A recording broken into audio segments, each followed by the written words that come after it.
Now it's time to break down the stories shaping our world.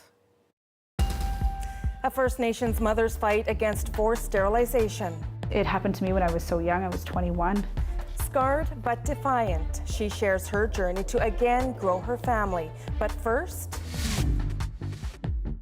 white supremacist groups using combat sports to lure new recruits globally and here in Canada. The potential for violence and the potential for something catastrophic to happen is extremely high. How they're infiltrating local gyms and martial arts clubs. Eric Cito from CBC's Visual Investigations Unit traces the so-called active clubs to 2 Ontario locations. And a warning, this story contains racist and anti-Semitic language and images. White nationalist groups in Canada are coming out of the shadows. And they're building their combat skills. These new groups are part of a global movement, calling themselves active clubs. In Canada, they have links to terrorist groups and extremist militia-like organizations. And they try to hide where they are. They blur their faces and hide their surroundings. We dug through their social media channels and investigated hundreds of videos and images posted by these groups to reveal who they are and where they train. Well, let's go see what this gym has to say. If you've never heard of an active club, it might seem harmless. Who doesn't want to be active, right? In reality, they recruit white people to tribe and train.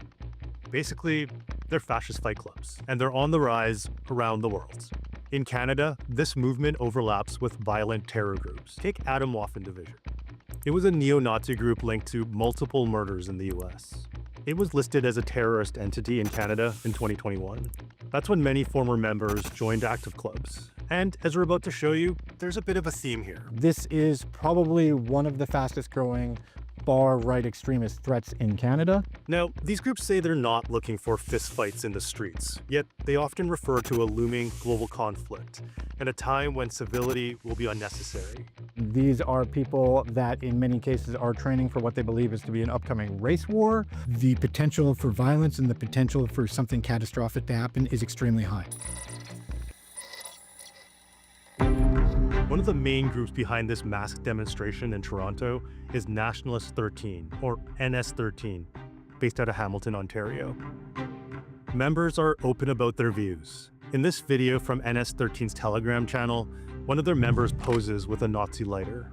On Hitler's birthday, the group called him one of the greatest men to ever live, saying, "One day we will see his vision come true." So in a post like this, even though there may be no mention of the Jewish people, when they're referring to Jews, and in this particular case, anti-Semitism would clearly fall within the scope of the criminal code prohibition. So you think this is hate speech? Yeah, I think a lot of what's said in the posts that you provided me with would constitute hate speech under the criminal code. And these stickers that they put up in Hamilton's parks say National Socialists, Nazis. And here's where we find another link to a terrorist group. The Canadian Proud Boys disbanded in 2021 after they were designated a terrorist entity, following the January 6th US Capitol riot. This is Brandon Lapointe. We find him wearing a Proud Boys shirt in multiple images.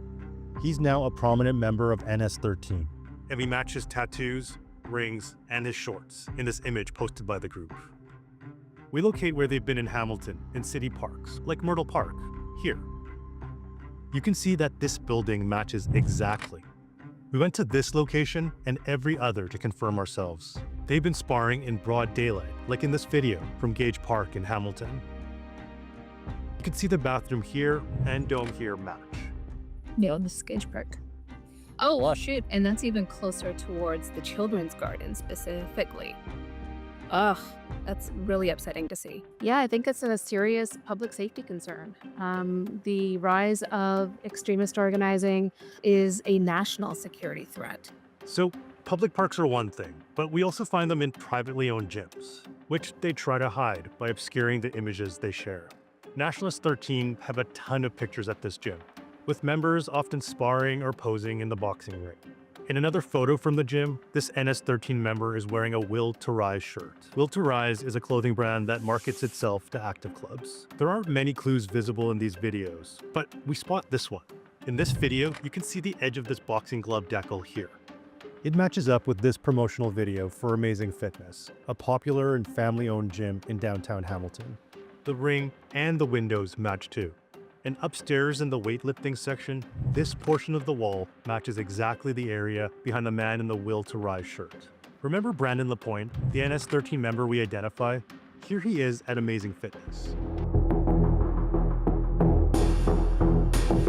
So we drive to the gym to share our findings. The manager says he had no idea this was happening. A few days later, he sends an email and tells us, "We have no affiliation whatsoever with these individuals or ideology, and we categorically reject any form of hate or discrimination."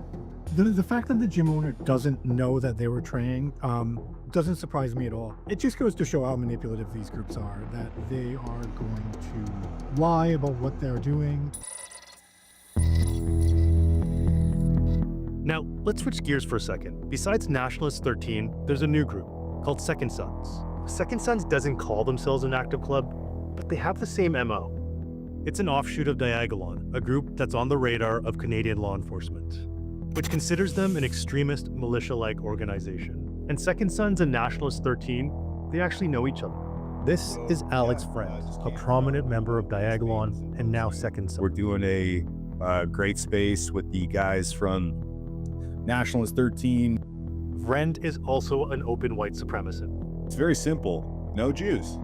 No Jews. Here's Friend posing at a gym that we identify as Hammer BJJ by matching up the wall padding and light switch with images from social media.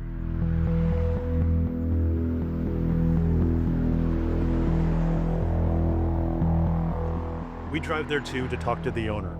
This is Rob Barham, the owner of Hammer BJJ, and he says he had no idea this happened at his school. I don't affiliate myself with any sort of white supremacy groups or any sort of supremacy from any faction, any race, any culture. I have a firm policy that I don't want those types of behaviors or those types of energies in this place. I'm trying to protect that and trying to foster into something good for, you know, the kids of the community that can come here and better their life. This is something we're seeing happen across the martial arts community, is this kind of insidious growth of far-right influence within it. And to see something that is so positive to me and many other people being co-opted like this, it's not something I like to see. Second Sons also posted a photo that they say is from Hamilton. But that's not accurate. This photo is actually from Niagara, from this Brazilian Jiu-Jitsu gym. Niagara BJJ Well. Again, we go and share our findings. They told us they didn't know Second Sons had been training there. And now that they know, they're not welcome there anymore.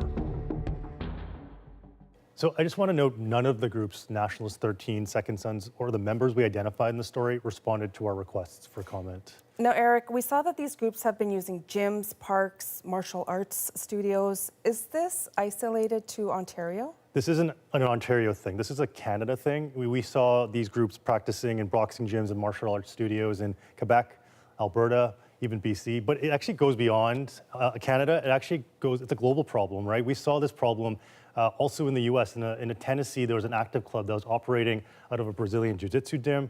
As soon as that studio found out, they kicked them out. All right, thank you so much, Eric. Thank you.